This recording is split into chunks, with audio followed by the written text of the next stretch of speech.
du 13 novembre 2007, le Conseil supérieur du pouvoir judiciaire est composé de 9 membres. C'est le président de la Cour de cassation qui fait office de président du Conseil supérieur du pouvoir judiciaire. Il est président d'office de ce conseil. Ensuite, il y a un juge élu par l'ensemble des juges de la Cour de cassation qui fait office de vice-président. Il y a le commissaire du gouvernement près la Cour de cassation qui est membre du Conseil supérieur du pouvoir judiciaire. Ensuite, il y a les 3 autres juridictions, les cours d'appel qui sont au nombre de 5, les tribunaux de première instance qui sont au nombre de 18 et les tribunaux de paix qui sont au nombre de 183. Chacun doit voter un représentant pour prendre place au conseil. Et ensuite, nous avons 2 représentants de la société civile.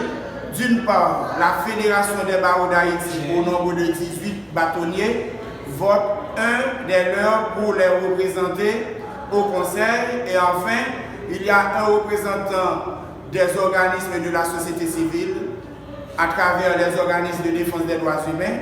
Il désigne 3 représentants et 3 candidats. Et le protecteur du citoyen choisit l'un des 3 pour compléter le conseil. Ça fait 9 membres. Parmi les 9 membres, nous avons 5 magistrats assis, le président de la Cour de cassation, un juge à la Cour de cassation, ça fait 2, un représentant des cours d'appel, un représentant des tribunaux de première instance et un représentant des tribunaux de paix. Ensuite, nous avons 2 représentants des parquets. Le commissaire du gouvernement près la Cour de cassation est d'office membre du Conseil supérieur du pouvoir judiciaire. Et ensuite, un commissaire du gouvernement est désigné par le ministre de la Justice pour le représenter au Conseil. Donc, le Conseil est composé de 5 magistrats assis, 2 magistrats debout et 2 représentants de la société qui complètent les 9 membres.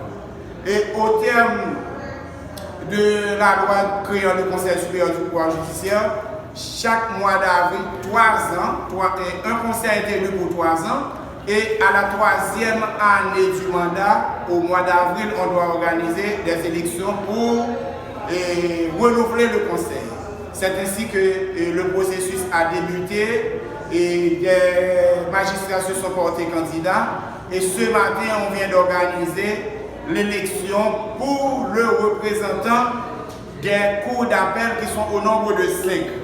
Au terme de cette élection qui a eu lieu cette année et dans les juridictions pour 2 raisons. Premièrement, pour des raisons de sécurité, le Conseil avait décidé de déléguer certains de ses représentants pour aller organiser les élections dans les juridictions. C'est ainsi que dans les 5 cours d'appel, Port-au-Prince, Cap-Haïtien, Caille, Gonaïve et Hinche, il y a eu des élections ce matin par région et on a reçu tous les résultats. Je vais vous communiquer les résultats partiels et le résultat final dans le cadre de l'élection du représentant des cours d'appel au Conseil supérieur du pouvoir judiciaire. Pour la Cour d'appel des Cailles, on a eu 6 votants. Les 6 ont voté pour le candidat Duré Junior et 0 pour le candidat Jean-Pérez Paul. Pour la Cour d'appel du Cap-Haïtien, 6 votants, 6 pour le candidat Duré Junior et 0 pour le candidat Jean-Pérez Paul. Pour la Cour d'appel des Gonaïves, 12 votants. Les 12 ont voté pour le candidat Duré Junior et 0 ont voté pour le candidat Jean-Pérez Paul. Pour la Cour d'appel de Hinche, il y a eu 6 votants.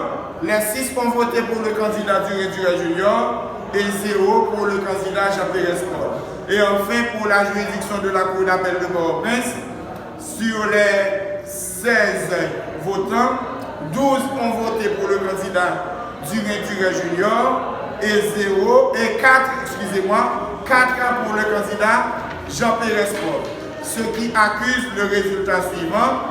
Sur 46 votants, Pour les 46 votants, 42 ont voté pour le candidat Durin Junior qui est candidat à sa réélection et 4 ont voté pour le candidat Jean Pérez Paul.